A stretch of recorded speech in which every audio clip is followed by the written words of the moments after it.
Screen पे एक video देख रहे हैं जिसमें डोनाल्ड ट्रंप को देख रहे हैं आप। जब सऊदी के प्रिंस आए थे अमेरिका, तब डोनाल्ड ट्रंप ने डिनर में अपना जो बयान दिया था, उस बयान में उन्होंने रूस को थैंक यू बोला था। क्यों थैंक यू बोला था? रूस को थैंक यू बोलना। और स्क्रीन पर एक आर्टिकल देखिए जिसमें ये देखने को मिल रहा है कि पुतिन और नेतन्याहू ने आपस में फोन पे बात करी है। क्या ये एक दूसरे के साथ लिंक्ड हैं? क्या ये एक दूसरे के साथ कनेक्टेड हैं? वहीं दूसरी तरफ ताइवान, इजराइल, इन दोनों के बीच में क्या चल रहा है? और भारत इजराइल के साथ ऐसा कौन सा बड़ा डील करने जा रहा है जो बहुत गेम चेंजर होने वाला है? जियोपॉलिटिक्स में बहुत कुछ चल रहा है, हमेशा की तरह जानने को मिलेगा बहुत कुछ, इसलिए वीडियो को अंत तक जरूर देखें। ये जो छोटा सा देश देख रहे हैं ना, ये देश कौन है? ताइवान। ताइवान को लेकर अभी बड़े झगड़े भी हो रहे हैं। जापान ने जरा सा कह क्या दिया, अगर ताइवान के ऊपर मिलिट्री एक्शन होता है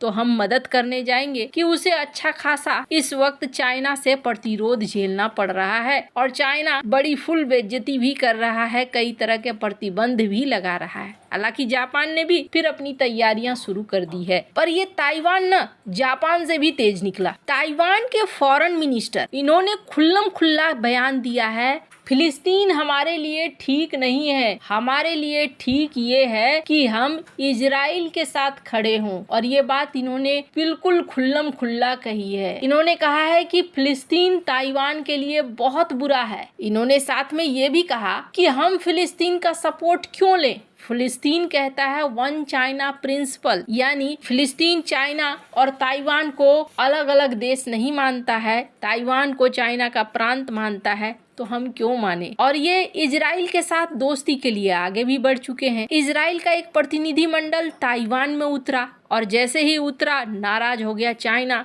चाइना ने नाराज होकर बहुत सारी बातें कहनी शुरू कर दी। लेकिन इजराइल क्या एशिया में अपने गेम खेलना शुरू कर रहा है? अगर ध्यान से आप देखेंगे ना, तो इजराइल की ताकत बढ़ती जा रही है और इजराइल अब धीरे धीरे अपने बेहद खास दोस्तों के साथ आगे भी बढ़ रहा है। इजराइल का पोजीशन अगर एशिया में देखें तो एशिया में आपको सबसे बढ़िया मित्र अगर कोई दिखेगा तो वो दिखेगा इजराइल का भारत। अभी इजराइल और भारत डिफेंस के एग्रीमेंट साइन कर चुके हैं, लेकिन अभी और भी बड़ी चीजें बाकी है। स्क्रीन पर एक आर्टिकल देख रहे हैं जिसमें यह कहा जा रहा है कि इजराइल और भारत के बीच में जल्द ही डायरेक्ट फ्लाइट भी शुरू होगा, लेकिन मामला सिर्फ यहीं तक नहीं है। मैंने आपको शुरू में ये तस्वीर दिखाई थी और कहा था पुतिन और नेतन्याहू के बीच में बातचीत हुआ गाजा को लेकर, ईरान के न्यूक्लियर प्रोग्राम को लेकर। अब आपके मन में ख्याल आएगा रूस और अमेरिका के बीच में तो अभी टेंशन चल रहा है, रूस यूक्रेन युद्ध को लेकर, तो फिर ये इजराइल के साथ बातचीत कैसी चल रही है? एक चीज आपने नोटिस करा होगा, रूसी राष्ट्रपति व्लादिमीर पुतिन कभी भी इजराइल के खिलाफ नहीं बोलते हैं। कई बार उन्होंने ये भी कहा है, एक वीडियो तो ऐसा भी आया था सोशल मीडिया पे जिसमें ये कहते हुए देखा गया था कि रूसी राष्ट्रपति कथित तौर पर ये कह रहे थे कि बहुत सारे इजरायली ऐसे हैं जो रूसी बोलते हैं, रूस से संबंधित, रूस से उनके पूर्वजों का संबंध रहा है। तो ये एक संकेत है,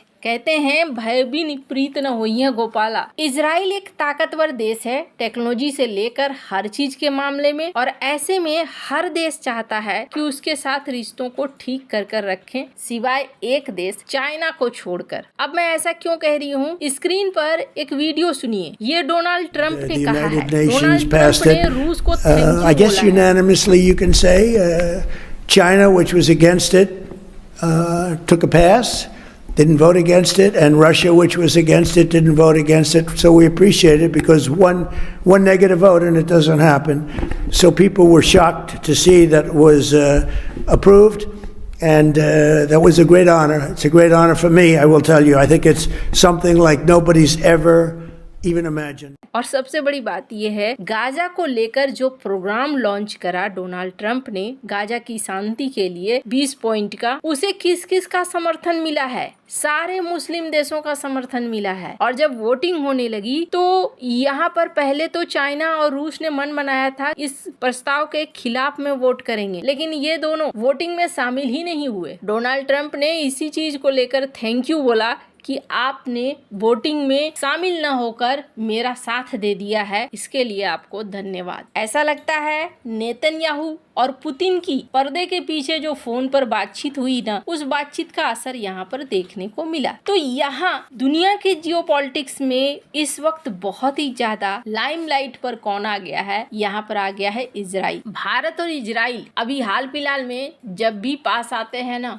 बहुत सारे देशों का ध्यान लग जाता है कि दोनों देश ऐसा क्या करने वाले हैं। इजराइल ने खुल्लम खुल्ला अपने कई सारे टेक्नोलॉजी को भारत देने की बात तो कही ही है, भारत में प्रोडक्शन की बात भी कही है। अब लेकिन ये एक दूसरे के साथ संबंध अलग लेवल पर ले जा रहे हैं। दोनों ही देश फ्री ट्रेड एग्रीमेंट साइन करने की तरफ बढ़ रहे हैं। कहा जा रहा है एक बहुत बड़ा डेलीगेशन जो भारत की तरफ से जाने वाला है, जिसमें वाणिज्य और उद्योग मंत्री पीयूष गोयल होंगे। ये 20 से 22 नवंबर तक इजराइल के तेल अवीव में 3 दिन की यात्रा पर जा रहे हैं, जहां फ्री ट्रेड एग्रीमेंट की समीक्षा का सबसे बड़ा बैठक होगा। पीयूष गोयल अपने साथ 60 बड़े सदस्यों को ले जा रहे हैं। महिंद्रा, अमूल, एशियन पेंट्स जैसी कंपनी और स्टार्टअप्स इसका नेतृत्व करेंगे। इजराइल के अर्थव्यवस्था मंत्री नीर बराकत के निमंत्रण पर ये यात्रा हो रही है। इजरायली मंत्री नीर बरकात अन्य नेताओं से बैठक भी करेंगे। भारत इजराइल बिजनेस फोरम का ये हाई लेवल का बैठक होगा और कहा जा रहा है इसमें फ्री ट्रेड एग्रीमेंट की प्रगति का समीक्षा होगा